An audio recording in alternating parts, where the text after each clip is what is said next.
J'ai dit peut-être que je pourrais faire des petites choses, quoi, aider, ça sera un job, quoi. Ouais, un job, ça vous rend pas riche comme Rothschild, hein.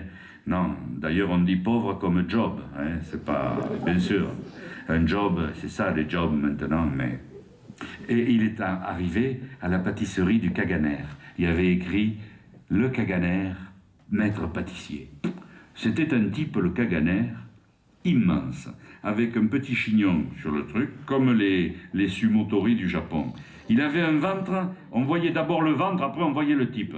C'était extraordinaire, là. Ça, c'était le Kaganer. Et le Kaganer, il avait deux talents.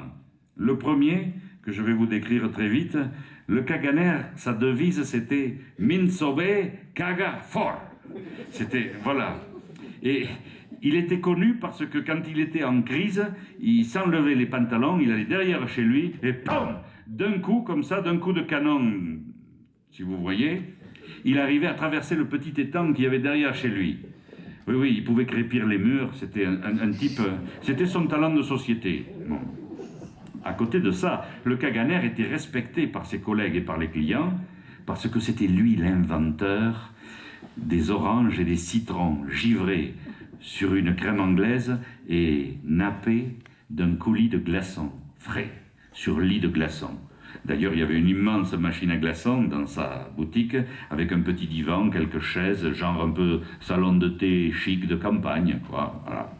Et remarquez que le chic de campagne vaut le chic de ville, hein, mais c'était à la campagne, donc c'était chic de campagne. Et il a dit à Pontuquet, oui, on a peut-être besoin d'un mitron, faut voir.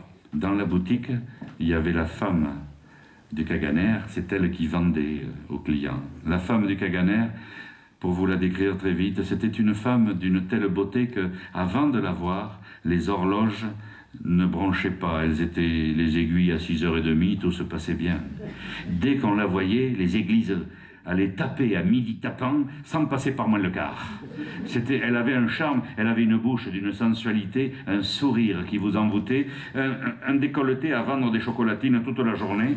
Il y avait vachement de mecs qui venaient acheter des chocolatines, une par une, comme ça. Oui, parce qu'elle les prenait comme ça. C'était une femme époustouflante, elle avait des doigts manucurés, elle avait des mains d'une telle beauté d'ailleurs. Quand elle prenait l'éclair au chocolat faisait tout ce qu'il pouvait, hein, mais il n'en pouvait plus.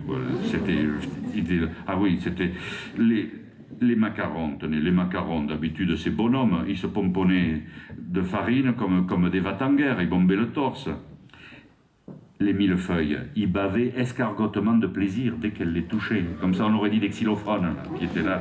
C'était... Les religieuses aussi, qui prenaient sur la joue, hélas, un petit teint framboisine, Marie-Madeleine, là, et youpi, quoi. Et même ce brave Saint-Honoré, qui faisait gicler sa crème chantilly. Ah oui, comme pour un feu d'artifice du 14 juillet. Elle avait un truc avec elle, cette femme, une sensualité. Pontuquet a fait... Et puis, il faut le dire, hélas, enfin 3 fois hélas, quoi, l'expression est vachement plus ramassée finalement. 3 fois hélas, elle était surveillée comme le lait sur le feu par son mari, le Kaganer, évidemment. Pontuquet entre dans le fournil et le Kaganer lui dit « l'eau fantastique t'expliquera ». Pontuquet n'en revient pas. Perché sur un petit meuble, l'eau fantastique. L'eau fantastique, il est grand comme une allumette, un peu plus costaud quand même. C'est un petit lutin du Quercy. Ça alors, il dit, mais qu'est-ce que tu fais là, loup fantastique? Il dit, on vous laisse sortir maintenant des contes, des livres de contes et tout. Oui, a dit loup fantastique, on nous laisse sortir, mais il faut payer une taxe. Ah bon, ça, bon. Oui. Mais on peut sortir. Ah ben mince alors. Mais des fois, ça crée des problèmes, a dit loup fantastique. Enfin, pas moi, hein. La semaine dernière, il y a une licorne qui est sortie, et elle est allée jouer aux fêtes de Bayonne. Il y avait des types qui jouaient à saute-mouton à 4h du matin sur la place. Et alors, jouer à saute-mouton avec une licorne, il y a eu un accident. Faut faire très attention, parce qu'elle ne sait pas, elle, avec son truc, là, je sais pas. Les moutons, il n'y en a pas, quoi, de licorne. Bon, mais il dit, elle te plaît, la femme du patron, Ananké, hein? Ah oui, elle me plaît, la belle Ananké. Méfie-toi. Parce que le patron, il connaît toutes les astuces, des bagarres et des poisons. Il a voyagé partout de par le monde. Il paraît qu'il a même un fils au Japon là-bas. Alors fais très gaffe, il est jaloux. Et comment faire pour... Ah, il dit, pour avoir les faveurs de la belle Ananké, Il faut lui offrir un cadeau. Elle n'est pas vénale, mais elle aime qu'on lui offre des petits cadeaux. Pontouquet, il n'avait rien, lui. Il n'avait que son petit canif rouge. Et dans les jours qui ont suivi, le Caganer a dit à la belle Ananké, « Ma belle Ananké, je m'en vais à ma Mirole, là, pendant 3 jours. Je vais signer un contrat avec le meunier de ma Mirole, un gros contrat. Je te rapporterai une tarte aux brembelles, si tu veux. » C'est l'autre nom des myrtilles. Alors, elle adorait, elle, les brembelles, l'autre nom des myrtilles. Et elle a dit, d'accord, tu reviendras vite. Oui, oui, tu verras, et je reviendrai avec cette fameuse tarte aux myrtilles. L'autre nom des brembelles. Je sais pas. Alors, Loup Fantastique a entendu tout ça. Il l'a répété à Pontouquet, et Pontouquet a dit, mais comment je vais faire? Laisse ton petit couteau par terre, ton canif, tu verras. Il l'a laissé, et la belle Ananké l'a ramassé dans l'après-midi. C'est à vous, Pontouquet. Dans la main de la belle Ananké, le canif devenait déjà un couteau, mais... Il a dit, oui, mais je vous le donne, patronne. Vous l'avez trouvé? Non, Pontouquet, si, prenez-le, patronne. Écoutez, patronne, si vous voulez bien apprendre une magie de Salamanca, je voudrais vous l'expliquer, mais il faut que ça soit à minuit, ce soir, et il faut que ça soit à côté de la machine à glaçons sur le divan, si vous voulez. Voyons, Pontouquet, qu'elle a dit quand même. Et puis, vous savez, le mariage, parfois, c'est comme le figuier de Pampelygos. Les premières figues sont bonnes. Elle est venue à minuit. Pontouquet avait préparé une petite coupelle de cuivre roux. Il avait une orange givrée, un citron givré. Il a dit, voilà, belle Ananké.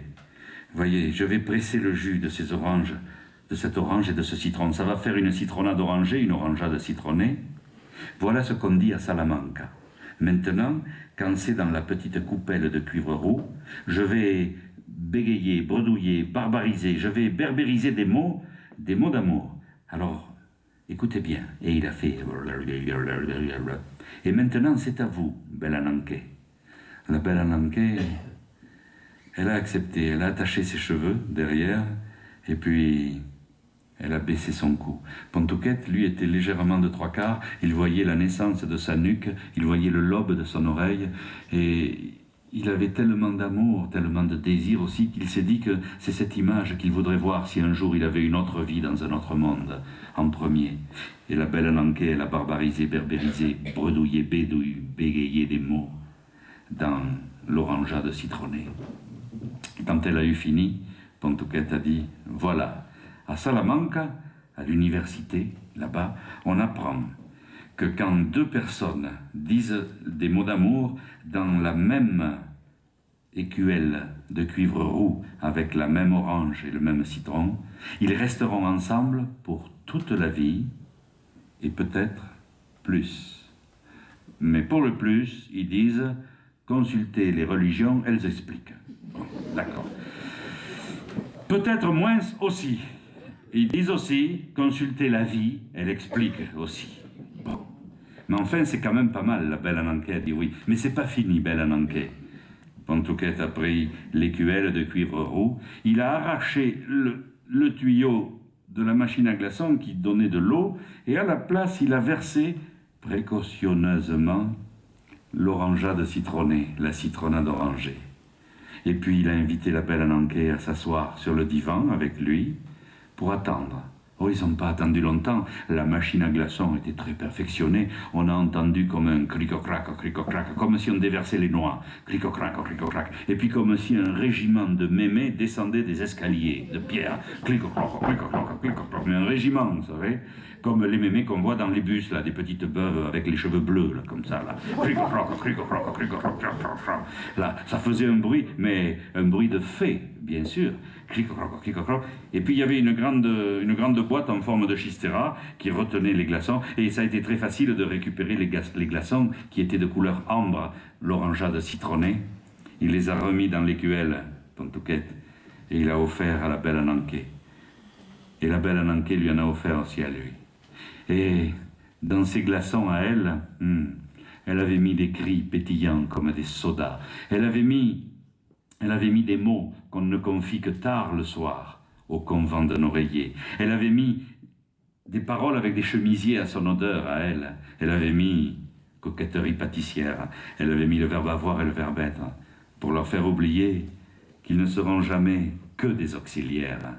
Elle avait mis tous ces mots d'amour qu'elle retenait. Elle avait mis ces mots de désir. Elle avait mis ces mots de petite honte et en même temps de grand appétit. Et Pontouquet lui avait mis ces mots de travers. Il avait mis les mots qu'il n'avait pas osé oser. Il avait mis des mots, des fois, qui avaient besoin de s'endimancher aux gencives un peu pour devenir un peu plus présentable.